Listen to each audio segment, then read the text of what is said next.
I'm Nicole Versansky from 19 News. Here are the latest headlines for Friday, January 23rd, 2026. First with breaking news. First with new information. 19 News starts now with a first alert for severe weather.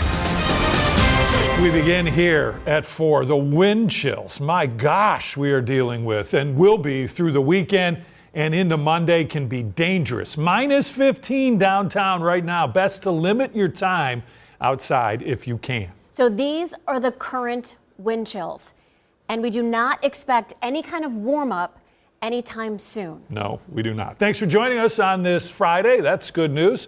I'm Brian Duffy. And I'm Nicole Versansky. Not a lot of snow right now, but that is going to change. That's right. 19 First Alert meteorologist Samantha Roberts is here. Sam, we know it's going to be cold, but the big deal right now is the timing of the snow and when it's going to get here. Yes, Saturday night, all day snow event on Sunday, and then a little snow into Monday too. So we're under a winter storm warning, 6 to 12 inches area wide, and so significant travel disruptions are likely, especially on Sunday and early Monday morning. Now out in Lake Saybrook, you might be rolling your eyes saying, okay, 12 inches of snow. We just did this like a week ago, right? We had a lot of snow in some areas last week, but down around Canton, Worcester, Dover, it's not very often that they get a foot of snow, especially in like one day. So this is going to be a big deal. Again, it's a widespread swath of 6 to 12 inches, with many of us being on the higher end of that. So here's kind of the precision timing on everything.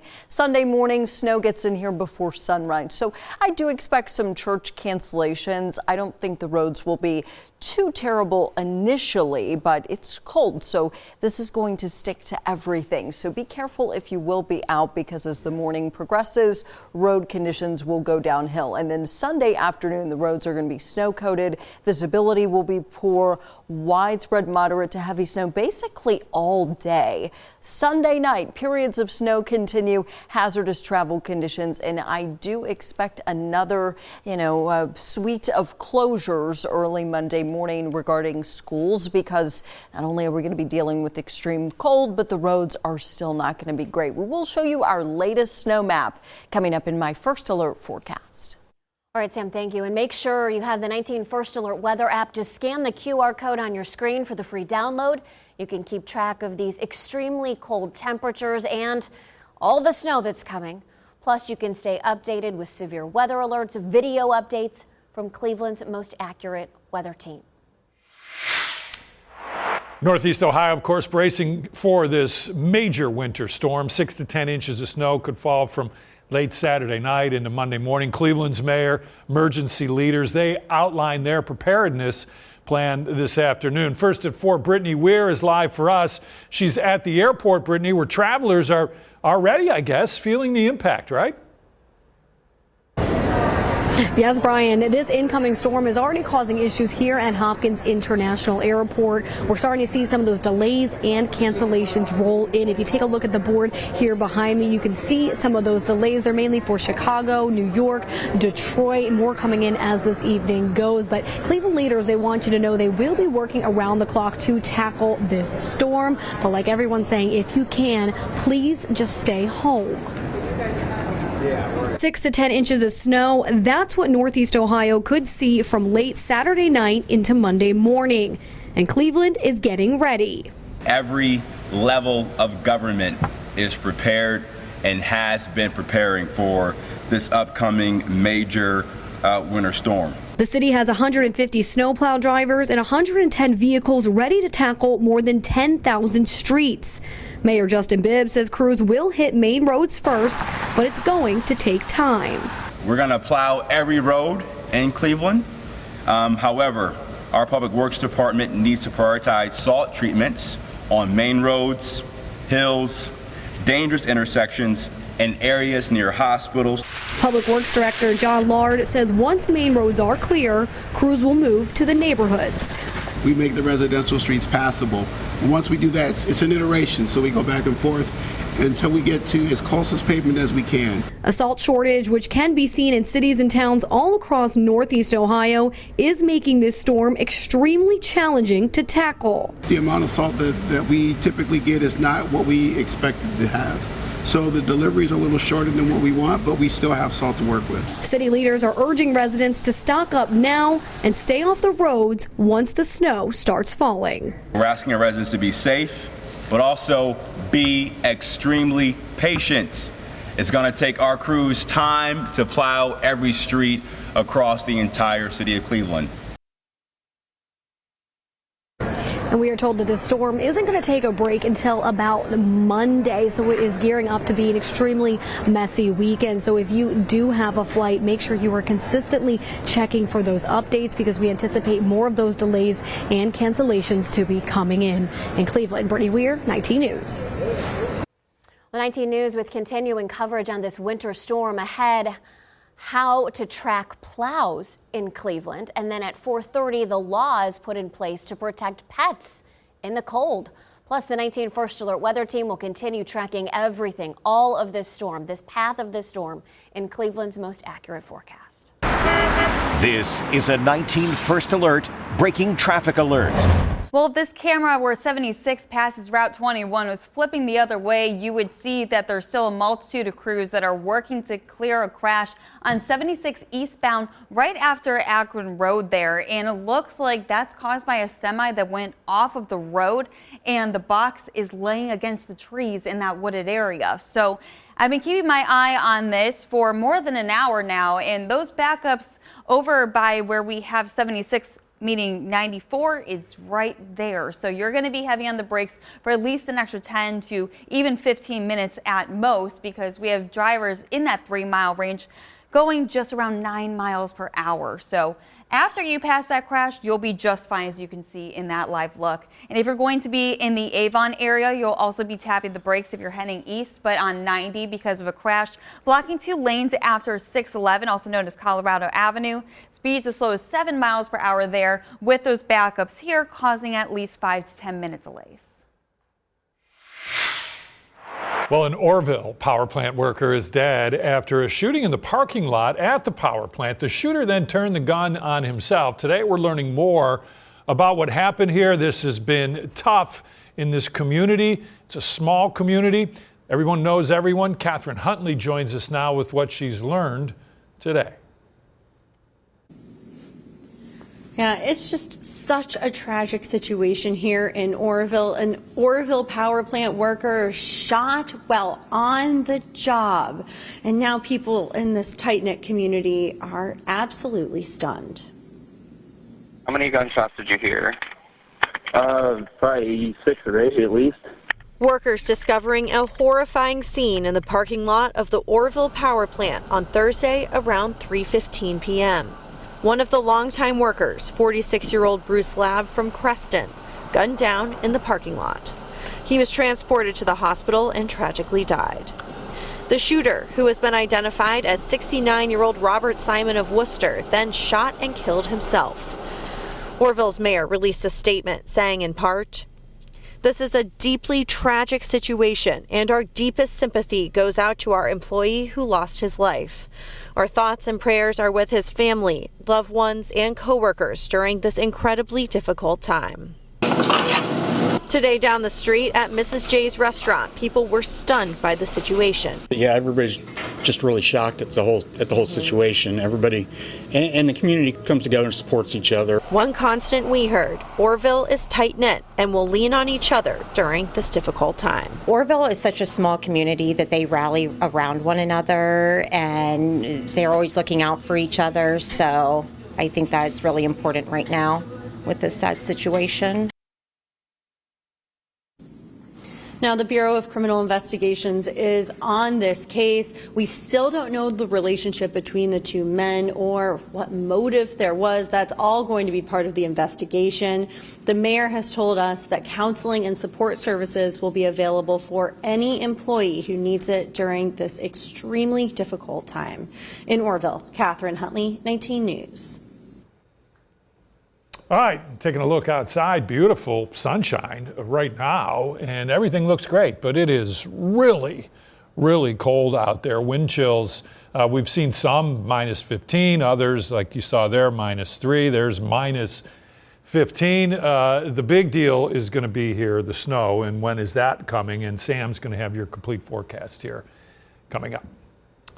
Well, you heard earlier from Cleveland Mayor Justin Bibb on how the city is preparing for this massive winter storm. Yeah, and part of that is getting the plow situation up to speed. 19 Data journalist Dan DeRose is here with how you at home can be able to track the progress. Yeah, for the last couple of years, the city has invested in this plow tracking map, and it is sort of real time. We know the city has 150 plow drivers. They're even going to put some plows on the front of garbage trucks, just so that they have enough equipment. But here's how the city's plow map works. I have selected right here, show me all the plowing that's been done from 10:15 this morning to 4:15, just right now.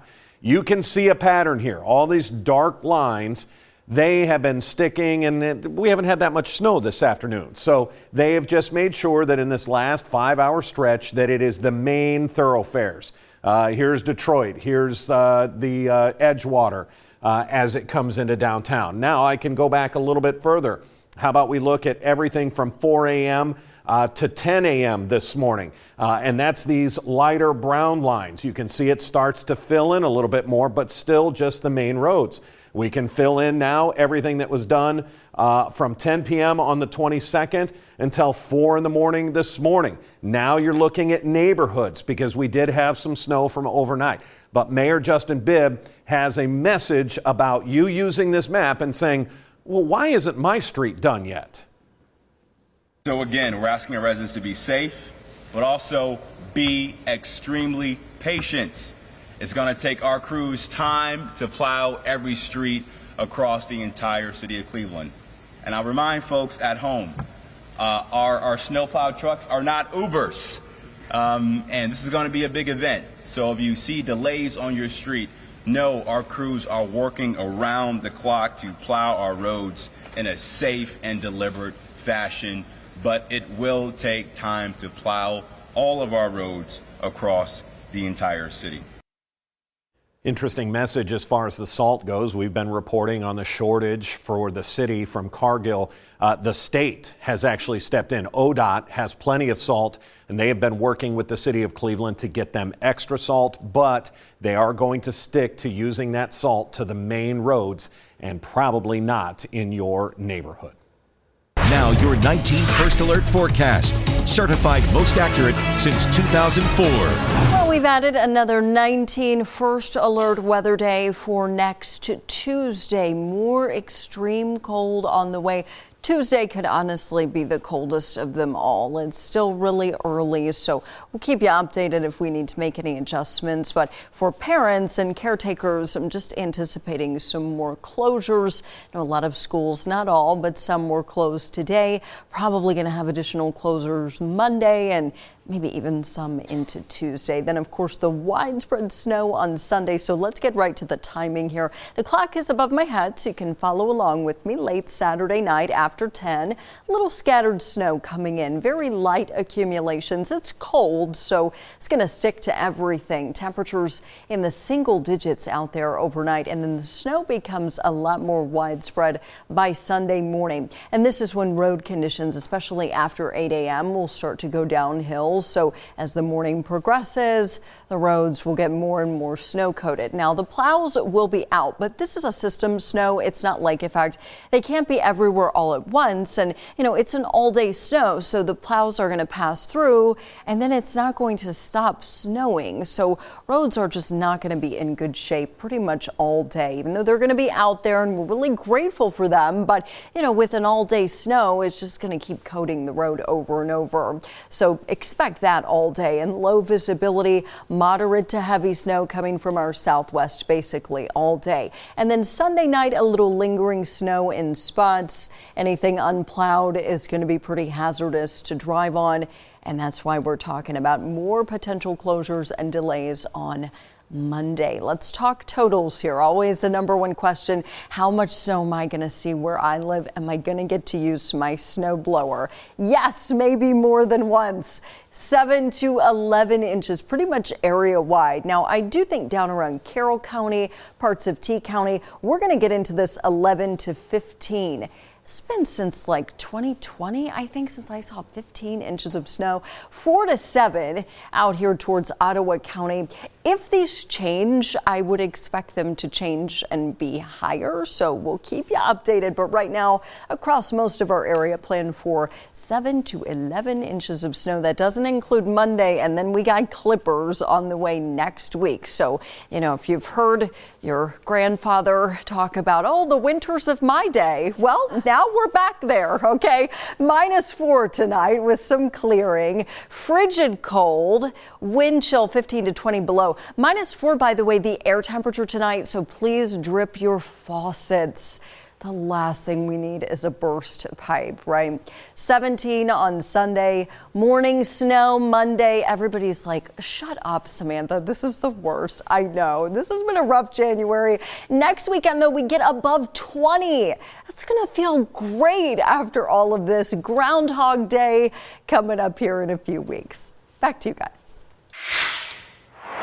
Your top 4 at 4. Still no response from Cargill. Dozens of area cities face a salt shortage heading into this weekend's storm. A number of those communities say because of this, they're prioritizing main roads, hills, or dangerous intersections. Cargill is a supplier for some of these communities, and we're told that the deliveries are delayed. Trying to get a hold of Cargill, find out exactly why. Well, this menacing storm with a massive footprint is going to hit more than half of our country, and it actually starts today in the plains with bone-chilling temperatures. Of course, we're dealing with bone-chilling temperatures here. Major cities in the Northeast could get their largest snowfall in at least 4 years. Southern states, we've been talking about this, bracing for destructive ice from freezing rain. Some airlines are already letting customers rebook or cancel travel scheduled over the next several days.